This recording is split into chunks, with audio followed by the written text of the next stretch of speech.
अधिकांश नौजवान बिहार से बाहर काम कर रहे हैं, चाहे वो शिक्षा का क्षेत्र हो, काम करने का क्षेत्र हो।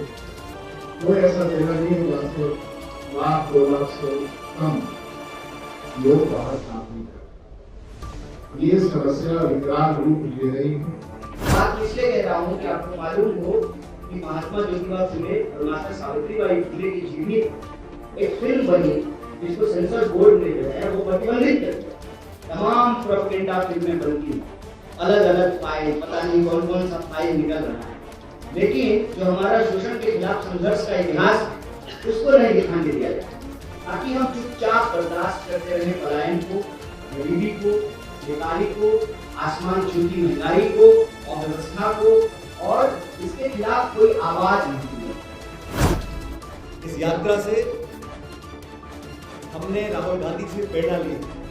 राहुल गांधी जी, खड़गे जी, हमारी पूरी पार्टी, अभी 2 दिन पहले हम लोगों ने अधिवेशन किया है अहमदाबाद के अंदर, और वहाँ पर स्पष्ट रूप से हम लोगों ने अपने प्रस्ताव में भी अनुमोदन किया है और नौजवानों के भविष्य की चिंता कांग्रेस पार्टी के लिए एक बहुत बड़ा मुद्दा है। इसको बार बार हम लोग रेखांकित करते हैं अपनी पार्टी के अंदर और देश भर में। इस तरीके से बिहार का युवा छात्र पलायन करने को मजबूर है। छात्रों से बात ही उन्होंने बात करा कि किस तरीके से डिग्री तो ग्रेजुएशन 5-5, 6-6 साल लग जाते हैं करने के लिए। पूरा एकेडमिक ईयर जो रोड डिस्टर्ब है, पेपर लीक एपिक सेंटर बनता जा रहा है बिहार का।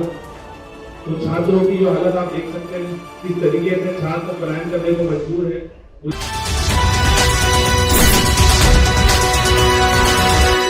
बिहार चुनाव से पहले सीएम पद को लेकर कांग्रेस ने स्पष्टता दिखाई।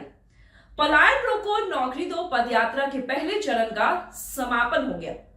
बिहार में आगामी विधानसभा चुनाव से पहले मुख्यमंत्री पद को लेकर स्थिति स्पष्ट करते हुए कांग्रेस नेता सचिन पायलट ने कहा कि पार्टी राष्ट्रीय जनता दल यानी आरजेडी के साथ गठबंधन में ही चुनाव लड़ेगी, लेकिन मुख्यमंत्री पद का फैसला चुनाव आने के बाद होगा।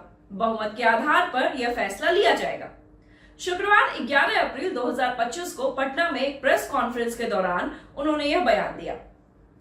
युवाओं के मुद्दे पर कांग्रेस का फोकस सचिन पायलट ने कांग्रेस की पलायन रोको नौकरी दो पदयात्रा के उद्देश्यों पर बात करते हुए कहा कि इसका मकसद राज्य से पलायन को रोकना और बेरोजगारी को खत्म करना है।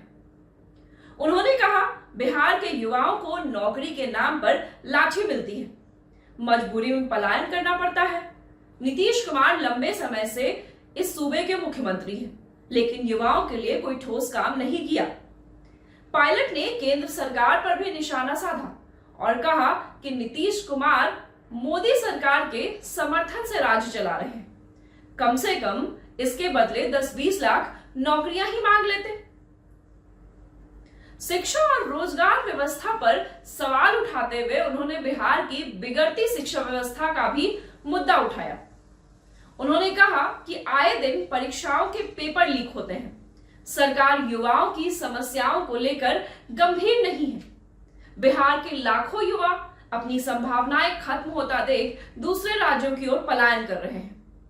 उन्होंने कहा, साथ ही मुख्यमंत्री से सवाल भी किया, क्या वे प्रधानमंत्री से बिहार के युवाओं के लिए नौकरी की मांग करेंगे।